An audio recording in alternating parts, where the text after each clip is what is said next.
கடந்த நவம்பர் 6ஆம் தேதி எம்ஜிஆர் மாளிகையில் நடைபெற்ற அதிமுக மாவட்ட செயலாளர்கள் கூட்டத்தில் திமுக தான் நமது எதிரி, அவர்களை மட்டும் விமர்சனம் செய்தால் போதும், வேறு யாரையுமே விமர்சனம் செய்ய அவசியம் இல்லை என பேசியிருந்தார் பொதுச் செயலாளர் எடப்பாடி. இதன் மூலம் பாஜகவுடன் எடப்பாடி மீண்டும் நெருங்க வாய்ப்பு இருக்கிறது என்று கூறப்பட்டது. இந்த நிலையில் சமீபத்தில் நடந்த செய்தியாளர் சந்திப்பில் பாஜகவுடன் கூட்டணி குறித்த கேள்விக்கு ஒத்த கருத்துடைய கட்சியுடன் அதிமுக கூட்டணி அமைக்க தயார், பாஜகவுடன் கூட்டணி அமைப்பது குறித்து தேர்தல் நேரத்தில் தான் முடிவு செய்ய முடியும் என பதிலளித்தார் எடப்பாடி. இதன் மூலம் பாஜகவுடன் விரைவில் எடப்பாடி கூட்டணி அமைக்கப் போகிறார் என்று ஓரளவுக்கு உறுதி செய்தனர் கட்சி நிர்வாகிகள். இந்த நிலையில் பாஜகவுடன் ஒருபோதும் கூட்டணி இல்லை என்று முன்னாள் அமைச்சரும் அமைப்பு செயலாளருமான ஜெயக்குமார் உறுதியாக தெரிவித்து இருக்கிறார். இப்படி பாஜகவுடன் கூட்டணியா இல்லையா என்று எடப்பாடி நிர்வாகிகளை குழப்பி அடித்து கொண்டு இருக்கிறார். இவையெல்லாம் பார்க்கும்போது கூட்டணி விவகாரத்தை எடப்பாடி ரொம்பவே குழம்பி போய் இருக்கிறார். நாளொரு மேனி பொழுதொரு வண்ணமாக மாறிக்கொண்டு இருக்கிறார். தற்போது இணைப்பு குறித்து எடப்பாடி மீது சீனியர்கள் அழுத்தம் அதிகமாகிக் கொண்டே போகிறது. அதே போல அவரின் நிழலாக இருக்கும் சேலம் இளங்கோவனை வருமான வரித்துறை சுற்றி வளைத்து வைத்திருக்கிறது. இவற்றை சமாளிக்க பாஜகவின் உதவியை நாடுகிறாரோ என்ற சந்தேகம் கட்சிக்குள் எழுந்திருக்கிறது.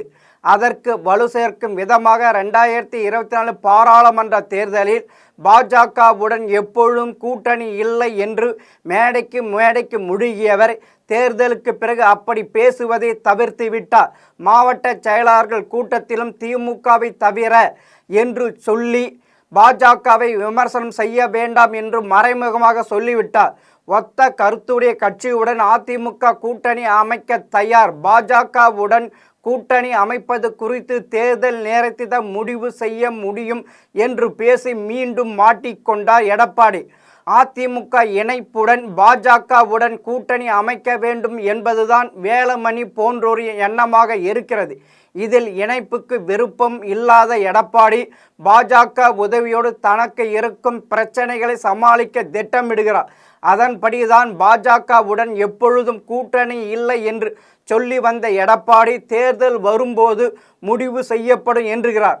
இதனால் கட்சிக்குள் ஏற்பட்ட குளறுபடிகளை சமாளிக்கவே ஜெயக்குமாரை வைத்து பாஜகவுடன் கூட்டணி இல்லை என்று பேசி வைத்திருக்கிறார் எடப்பாடி. உண்மையில் பாஜகவுடன் கூட்டணி சேர எடப்பாடிக்கு விருப்பம் இருப்பதால் தான் கூட்டணி இல்லை என்று அவர் விளக்களிக்காமல் ஜெயக்குமாரை வைத்து பேச வைக்கிறார். இப்போது ஆளும் ஸ்டாலின் அரசின் மீது மக்கள் கோபத்தில் உள்ளனர்.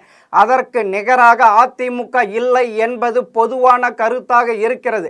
இதை ஸ்டாலின் அரசு நன்கு பயன்படுத்தி கொண்டு 2024 சட்டமன்ற தேர்தலில் மீண்டும் திமுக கூட்டணி தான் வெற்றி பெறும் பிம்பத்தை உருவாக்கி வருகிறது. அதற்கு ஏற்றாற்போல் திமுகவிடம் விலை போனவர்கள் இதை மக்கள் மனதில் ஆழமாக பதிவிட்டு வருகின்றனர்.